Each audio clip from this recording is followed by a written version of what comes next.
Japan में होने वाले ओलंपिक खेल शुरुआत से ही कई विवादों से घिरे रहे हैं, लेकिन हाल ही में महिलाओं पर अपमान करने वाली एक टिप्पणी पर बड़ा विवाद हुआ। ये विवाद इतना बड़ा हुआ कि टोक्यो ओलंपिक आयोजित समिति के अध्यक्ष रहे योशिरे मोरी को इस्तीफा देना पड़ा। असल में एक कमेटी मीटिंग के दौरान उन्होंने कहा था कि अधिक महिलाएं बोर्ड डायरेक्टर होंगी तो मीटिंग लंबी चलेगी, क्योंकि वो बहुत बात करती हैं।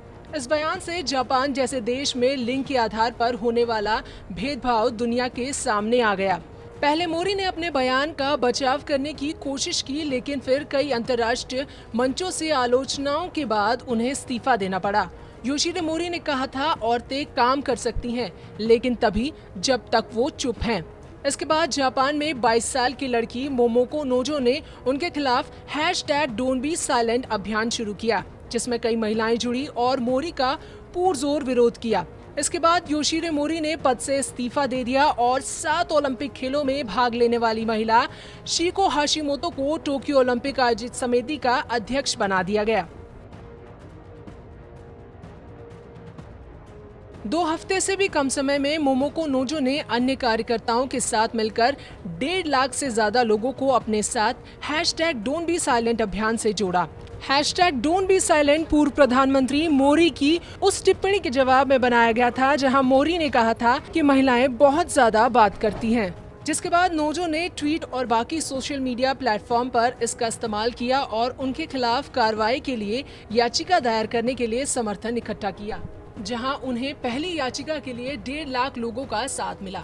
जूम पर इंटरव्यू देते हुए नोजो ने कहा कि मैंने सोचा कि ये बहुत अच्छा है। लोग इसे न केवल मोरी की समस्या के रूप में देख रहे हैं, बल्कि लोग इसे व्यक्तिगत रूप से भी ले रहे हैं। टोक्यो में कियो यूनिवर्सिटी में 4th ईयर इकोनॉमिक्स की छात्रा नोजो कहती हैं कि उसे लगा कि ये बहुत अच्छा मौका है लिंग समानता को बढ़ावा देने का। ये उदाहरण है जापान का, जहां औरतें मुख्यधारा की राजनीति से बाहर आकर दुनिया की तीसरी सबसे बड़ी अर्थव्यवस्था में सामाजिक बदलाव लाने के लिए बाहर आती हैं, जहां लिंग के आधार पर भेदभाव, वेतन में भेदभाव और रूढ़िवादी प्रचलन है। नोजो कहती हैं कि उनके एक्टिविज्म को बढ़ावा देने में एक सवाल था जो वो कई बार लड़कों के ग्रुप से सुनती थी, और वो था कि तुम लड़की हो, इसलिए तुम्हें ऐसे हाई स्कूल में जाना होगा जिसमें स्कूल की सुंदर यूनिफॉर्म हो, और अगर तुम्हारे पास ग्रेजुएशन के बाद जॉब नहीं है तो तुम एक गृहिणी भी बन सकती हो। नोजो जब जापान में थी तब साल 2019 में नोजो ने अपना non profit no youth no Japan शुरू किया, जहां उसने देखा कि कैसे मेट फेडरिक्सन को उसके 40वें वर्ष में देश ने प्रधानमंत्री चुना। नोजो ने कहा कि डेनमार्क में रहते समय उसे एहसास हुआ कि कैसे जापानी राजनीति पुरुषवादी है और इसमें भी युवाओं के लिए कम जगह है। होकाइडो यूनिवर्सिटी के प्रोफेसर काइडो कहते हैं कि जापान में युवाओं के लिए अपनी आवाज उठाना बहुत जरूरी था। धीरे धीरे परिवर्तन आ जाएगा। वहीं नोजो ने जापान की सत्तारूढ़ी लिबरल डेमोक्रेटिक पार्टी द्वारा इस सप्ताह एक प्रस्ताव को खारिज कर दिया। यह प्रस्ताव कहता था कि इस बैठक में अधिक महिलाएं शामिल हो सकती हैं, लेकिन उन्हें चुपचाप बैठकर केवल कार्यवाही देखनी होगी। नोजो ने कहा कि मुझे नहीं लगता कि वो लड़का लड़की में होने वाले भेदभाव को सुधारने की इच्छा रखते हैं। पार्टी में महिलाएं केवल सुपरवाइजर के रूप में नहीं होनी चाहिए, बल्कि पार्टी के प्रमुख पदों पर अधिक महिलाएं होनी चाहिए।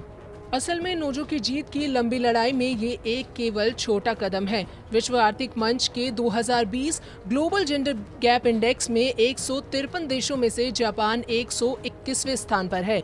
महिलाओं की आर्थिक भागीदारी और राजनीतिक सशक्तिकरण पर ये किसी विकसित देश की सबसे खराब स्कोरिंग है।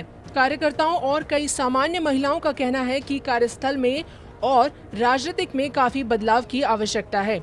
नोजो कहती हैं कि जापान में लैंगिक असमानता के मुद्दे पर कई आवाजें नहीं सुनी जाती, और यहाँ तक कि अगर स्थिति को सुधारने के लिए कुछ आवाजें उठती हैं तब भी उसमें कुछ बदलाव नहीं किया जाता।